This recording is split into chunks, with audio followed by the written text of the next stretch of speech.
Welcome to our countdown of the top 10 richest rulers in history. Ever wondered what it would be like to have more money than you could spend in a lifetime? Well, these rulers had fortunes that would make today's billionaires look like they're living paycheck to paycheck. Let's dive into their incredible wealth and see how it stacks up against today's dollars. And no, we're not talking about your uncle's collection of rare stamps. Starting off at number 10, we have King Solomon of Israel, with an estimated wealth of around $2.2 trillion in today's dollars. Known for his wisdom and extravagant lifestyle, Solomon reportedly collected 25 tons of gold each year in taxes alone. He had a throne made of ivory and gold, because why sit on a regular chair when you can sit on a throne fit for a king? Imagine the cleaning bill for that thing. Next up, at number 9 is Augustus Caesar, who controlled about $4.6 trillion during his reign. He owned a staggering 1/5 of the Roman Empire's wealth, which was equivalent to about 30% of the world's GDP at that time. That's like owning all the pizza places in Italy. Augustus celebrated his wealth with grand public works. Picture him throwing a party so big that even the gods were like, "Dude, chill." At number 8 is the legendary Mansa Musa, ruler of the Mali Empire. His wealth was so immense that it's often described as incalculable, but estimates suggest he had around $400 billion. His pilgrimage to Mecca was so lavish that he gave away gold like it was candy. Seriously, he made it rain gold, literally. If only he had thought about investing in some good old-fashioned stocks instead. Coming in at number 7, we have Emperor Shenzong of Song, whose wealth is estimated at over $30 trillion. Under his rule from 1067 to 1085, China saw incredible advancements. Imagine if he had invested in Bitcoin. He'd be buying islands instead of just building palaces.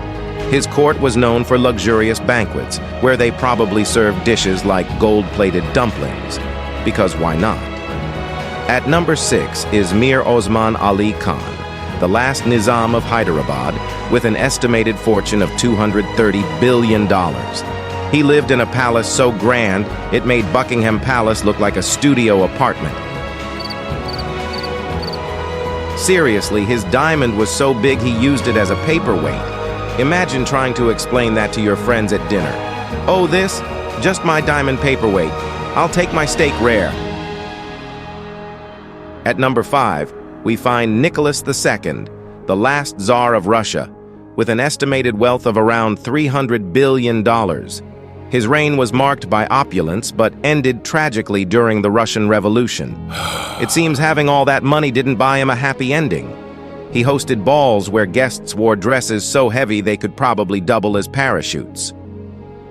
Number 4 goes to Basil II, a Byzantine emperor whose wealth peaked at about $169 billion. He expanded the empire significantly and was known as Basil the Bulgar Slayer. Sounds like someone had some serious beef with Bulgaria. Basil threw lavish military parades where soldiers were decked out in gold armor, because nothing says, "I'm powerful," like blinding your enemies with your shiny suit. At number 3 is none other than John D. Rockefeller, whose net worth reached around $318 billion when adjusted for inflation. The oil magnate controlled much of the oil industry in America and was known for his philanthropic efforts after he made sure he had enough for himself first. He built lavish homes and funded universities.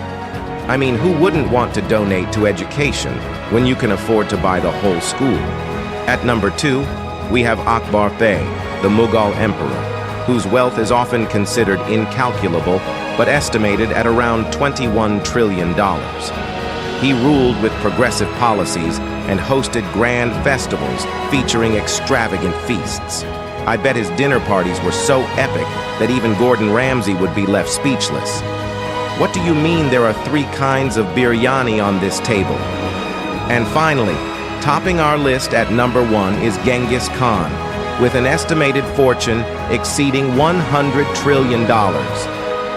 While much of this wealth came from conquest rather than traditional means, His empire spanned much of Asia and Europe. Genghis Khan didn't just conquer lands, he conquered wallets too. Imagine him sitting on a mountain of gold saying, "Who needs a bank when you can just take over cities?" There you have it, the top 10 richest rulers in history. Their fortunes are beyond comprehension and remind us that wealth can come from many sources: conquest, trade, or simply being born into it. Which ruler surprised you the most? Let us know in the comments below. And remember, if you ever find yourself sitting on a pile of cash, maybe consider sharing some, or at least buying us pizza. Don't forget to like and subscribe for more fascinating historical content.